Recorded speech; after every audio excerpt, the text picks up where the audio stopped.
aí, professor, como eu calculo os esforços atuantes na estrutura secundária de uma embarcação?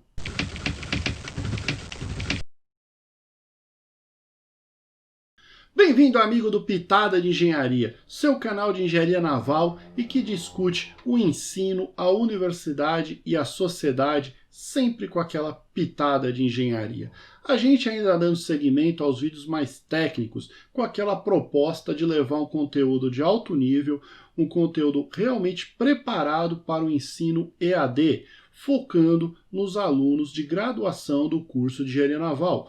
Mas logo logo a gente vai ter um conteúdo muito mais avançado, voltado para você profissional, você aluno de pós-graduação, você pesquisador, você colega docente, e eu espero contar com a colaboração de vocês para estar sempre divulgando os nossos vídeos, sempre divulgando o nosso trabalho, porque é feito com muito carinho, com muito cuidado. Cada vídeo é um trabalho grande aqui desse professor. Então, vamos direto ao assunto. No vídeo de hoje eu preparei uma aplicação bastante prática, passo a passo, para mostrar como calcular os esforços atuantes na estrutura secundária de uma embarcação. É sempre bom lembrar que a gente tem na engenharia naval a premissa de que a estrutura pode ser desacoplada. Esse é um dos pilares, um dos pontos fundamentais da análise estrutural de embarcações. Nesse processo de desacoplamento, que já foi muito discutido aqui no canal, a gente costuma dividir em três grandes grupos, três grandes efeitos, três grandes campos de deformação. O primeiro campo de deformação é justamente a deformação do navio como um todo. Então a gente enxerga o navio oceânico como uma viga cujo comprimento predomina em relação à boca e ao pontal, e esse navio se deforma como se fosse uma viga. Em seguida, a gente então vai ter as deformações locais, que a gente vai chamar de estrutura secundária e estrutura terciária da embarcação. Se a deformação global a gente chamava de estrutura primária, então as tensões que decorrem dessa deformação global a gente vai chamar de deformações primárias da estrutura. Logo, as tensões que vão surgir da estrutura secundária da embarcação, a gente vai chamar de deformações secundárias, que vão dar origem a tensões secundárias. E, por fim, aquelas deformações que são resultado do efeito no chapeamento da embarcação, a gente vai chamar de tensões terciárias. Essa nomenclatura ela foi caracterizada há muito tempo atrás e diz respeito sempre à viga-navio, aos reforçadores e, por fim, às chapas. Então, estrutura primária, viga-navio. Reforçadores, estrutura secundária. Chapa, estrutura terciária. Eu tenho certeza que você está acompanhando nossos vídeos e já está habituado com esse conteúdo. Então vem comigo ver o que eu preparei no meu notebook de hoje para mostrar para vocês o comportamento da estrutura secundária de uma embarcação. Eu vou começar pela estrutura secundária leve. Se você está acompanhando meus vídeos, você já sabe que a estrutura secundária leve vai aparecer em embarcações com cavernamento longitudinal. Portanto, vai aparecer em embarcações de grande porte, embarcações com mais do que 100 metros de comprimento. E você já deve estar acompanhando o meu raciocínio. Esse cavernamento leve, ele tem a função de enrijecer o chapeamento entre cavernas, porque no cavernamento longitudinal, a distância entre cavernas é maior, e por isso é necessário colocar reforçadores longitudinais de menor dimensão, portanto chamaremos de reforçadores leves, para justamente enrijecer o chapeamento. Então, olha aqui comigo. É um exercício que eu preparei há muitos anos atrás, do tempo que eu ainda dava aula lá na Poli. Um grande abraço aí para o pessoal da Poli, professor Diego, professor Bernardo, todo o pessoal aí que foi meu colega docente, eu fui aluno deles, fui aluno com muita honra do professor Bernardo, do professor Rui, professor Mardel, professor Hélio, professor Gessé, professor Tachibana, professor Hernani, professor Marco.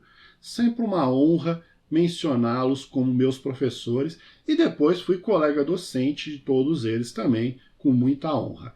Então é um exercício muito simples do ponto de vista de enunciado, não é nenhuma daquelas minhas pegadinhas, aqueles enunciados complexos que eu coloco para exercitar a interpretação, a visualização e a visão transversal de engenharia naval, mas é um exercício bem introdutório, fundamental para você acompanhar esse conteúdo de tensões locais. É uma estrutura que eu fiz aqui um detalhamento, optei por um fundo de casco singelo, então os elementos da estrutura secundária eles estão limitados a um lado do chapeamento, ou seja, eu não tenho aquele sanduíche tipicamente do duplo fundo, onde você tem a quilha indo do fundo ao teto do duplo fundo, as astilhas indo do fundo ao teto do duplo fundo. O que eu tenho aqui então é uma unidade de chapeamento, que é o fundo da embarcação, duas astilhas, uma quilha, pode ser uma antepara longitudinal ou pode ser o costado da embarcação. Aqui também eu tenho uma antepara longitudinal ou então o costado da embarcação. Um anteparo transversal e outro anteparo transversal aqui. Professor, embarcação de grande porte tem duplo fundo. Tudo bem, então admita que esse é um exercício introdutório, ou eu estou falando de um casco de fundo singelo, ou então eu estou falando de uma estrutura de duplo fundo que as astilhas e quilhas não vão do fundo ao teto. Tanto faz a tua interpretação. Mas é meramente um exercício introdutório, então não vai fazer muita diferença. O importante é que você entenda a topologia da estrutura.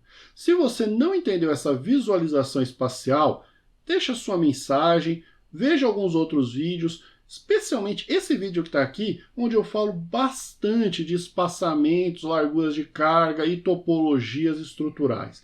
E é fundamental que você realmente entenda essa topologia. Porque o único erro possível, e é erro de reprovação, vou repetir, o único erro possível, que é erro de reprovação, é você não entender o que é largura de carga e o que é vão livre na análise dos reforçadores. O resto é procedimento operacional, é uma mera aplicação de mecânica dos sólidos que tem que ser bem feita, mas a essência da engenharia naval está você entender o que é topologia, o que é espaçamento, o que é largura de carga e quais são os elementos que compõem a topologia estrutural de uma embarcação. No exercício eu estou falando de um perfil leve, então eu estou usando aqui um perfil com seção do tipo bulbo, aquele perfil laminado que tem uma alma e uma flange. Então vamos começar a resolução. Como sempre, passo a passo, mastigando, comentando, discutindo cada hipótese, cada cálculo, cada resultado. Esse é o papel do engenheiro. Então, a gente começa identificando aqui em vermelho, olha, o elemento que eu vou analisar no meu painel. É aquele reforçador leve. Professor, podia ser outro, podia ser qualquer um dos leves, mas eu destaquei um ali para que você entenda e visualize o que nós estamos analisando. Inicialmente, eu vou identificar então qual é o meu modelo de análise, qual é o modelo de mecânica dos sólidos, qual é o modelo analítico que eu vou estar usando. Como claramente esse reforçador tem uma dimensão predominante em relação às outras duas, eu vou recorrer ao clássico modelo de viga. A questão seguinte é determinar qual é a largura de carga e o vão livre desse reforçador e qual a condição do vínculo que eu vou usar na minha modelagem. Estas são as questões fundamentais que você tem que prestar atenção. Então, diminua a velocidade do vídeo, fica comigo, presta atenção, porque aqui é a chave do negócio. Aqui é o kernel, aqui é o núcleo, aqui é o que realmente diferencia quem entendeu e quem está só reproduzindo a resolução no dia da prova. Então a gente começa aí com uma questão de nomenclatura, né? Eu chamei de astilha, só para deixar claro que a astilha é o trecho inferior de uma caverna, não vou retomar essa questão da nomenclatura. E o mais importante, a largura de carga. Então, Aqui eu tenho uma vista superior do meu painel estrutural. Eu tenho reforçadores longitudinais leves e tenho aqui 3 cavernas. Professor, só tinha 2 cavernas. Não tem problema, é uma figura ilustrativa só para que você entenda. Ou então você pode admitir que uma é uma antepara e 2 são cavernas. Não tem problema, porque a antepara faz o papel de caverna, porque a antepara é maior do que a caverna. Então não tem problema em relação à tua interpretação. O importante é você entender que o reforçador leve vai ter uma seção com uma inércia, com uma rigidez consideravelmente menor do que a rigidez da seção das cavernas.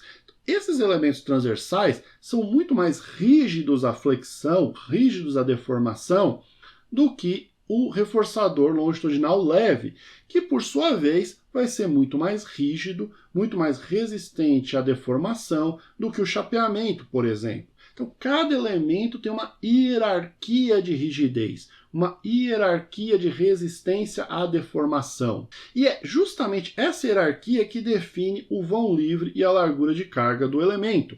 Então, se o reforçador leve ele tem uma rigidez consideravelmente menor do que as astilhas, logo ele vai enxergar nas astilhas como se fossem limites, como se fossem vínculos, como se fossem pontos de deslocamento zero. Este é o termo correto. As astilhas terão ponto de deslocamento zero em relação ao reforçador leve. Ou seja, para uma certa pressão, primeiro o reforçador vai se deformar entre astilhas. Portanto, mesmo que o reforçador seja contínuo do ponto de vista de fabricação, quando ele encontra a caverna, ele vai sofrer um ponto de deformação nulo. Então você vai ter a clássica figura de deformação que eu estou mostrando aqui do lado, onde os zeros da deformação estão entre cavernas. Assim, fica evidente que o vão livre do reforçador leve corresponde à distância entre cavernas da embarcação. Então, olha aqui em cima, eu estabeleci o vão livre como sendo a distância entre astilhas, que é a distância entre cavernas no fundo da embarcação. No caso aqui, 3,7 metros. Vamos tomar cuidado, manter a coerência nas unidades. Sugiro fortemente usar milímetros, nesse caso aqui, e a pressão em MPa, porque daí a resposta vai sair direto em MPa. Novamente, esse é um daqueles vícios que eu falo sempre que o engenheiro naval tem, não é verdade? Se você quiser fazer em Newton e metro, que é o sistema internacional, tudo bem, mas tenha coerência na tua resolução. Logo em seguida, então, a gente passa para a distância de carga, largura de carga, né? Eu gosto de chamar de largura para estar sempre a ideia de que é transversal ao perfil.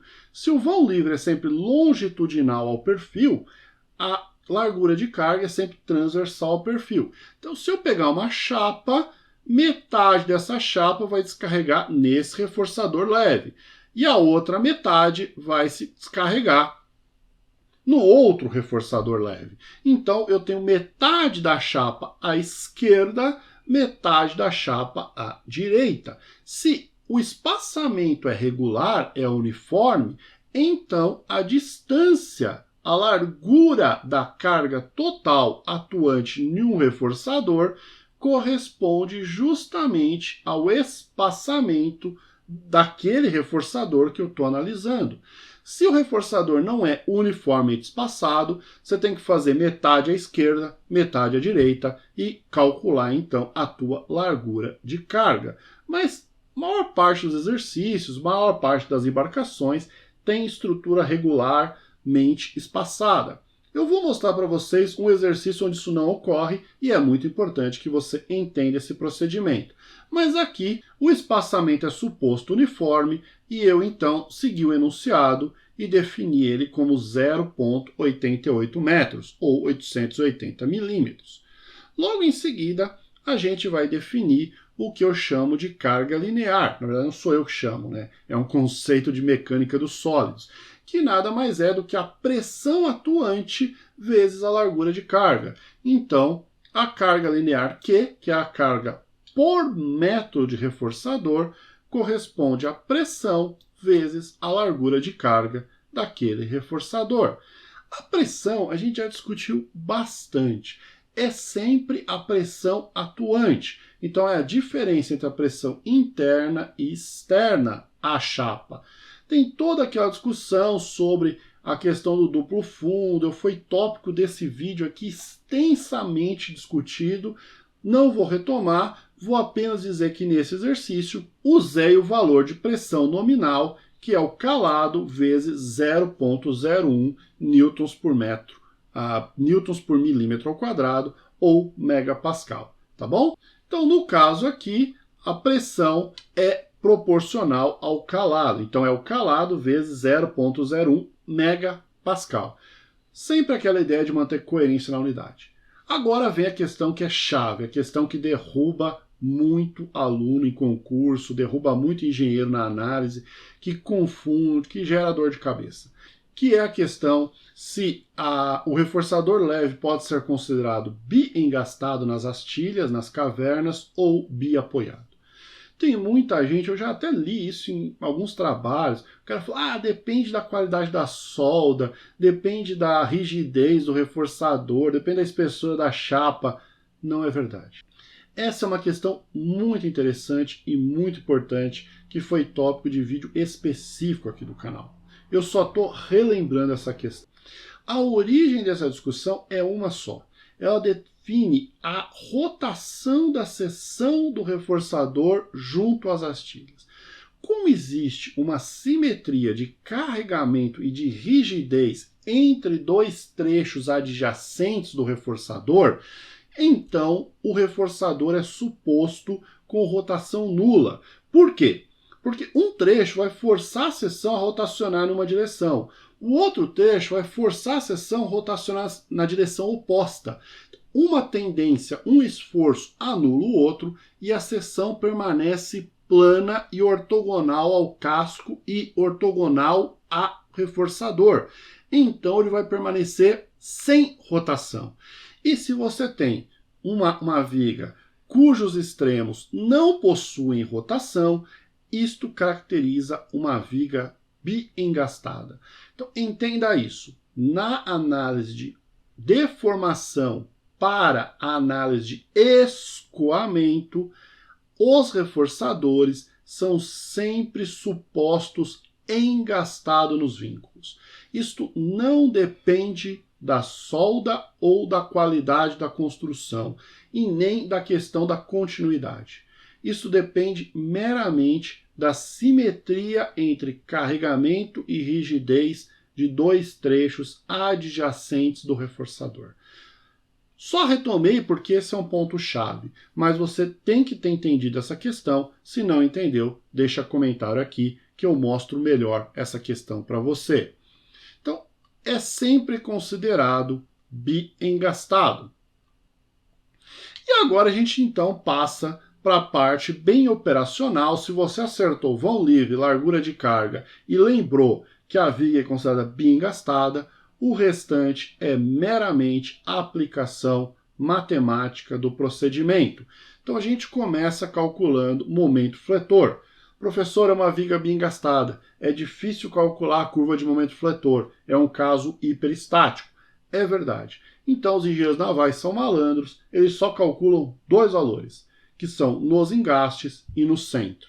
Se você precisar, se você quiser, por algum motivo, calcular não no centro e nem nos engastes, você ou pode fazer uma interpolação quadrática, acredita em mim, dá muito certo, eu vou mostrar isso para vocês numa outra oportunidade. Ou resolve a linha elástica, também não é tão difícil assim, resolver a linha elástica e calcular a tensão e deformação em qualquer posição. Mas os casos críticos vão sempre ocorrer ou no meio do vão livre ou junto ao engaste. Então a gente sempre calcula meio vão, engaste. Acostume-se com esse termo, eu vou usar bastante, meio vão, engaste. No meio vão, a gente sabe, é o único número que eu decoro, QL ao quadrado sobre 24. E no engaste, QL ao quadrado sobre 12. Então, momento fletor, meio vão, Q, que é carga linear, carga por metro de navio, L, vão livre ao quadrado, dividido por 24. momento fletor no engaste, Q, carga linear, L, vão livre, ao quadrado, dividido por 12. Só sei esses de cabeça e são suficientes, eu garanto, para qualquer análise.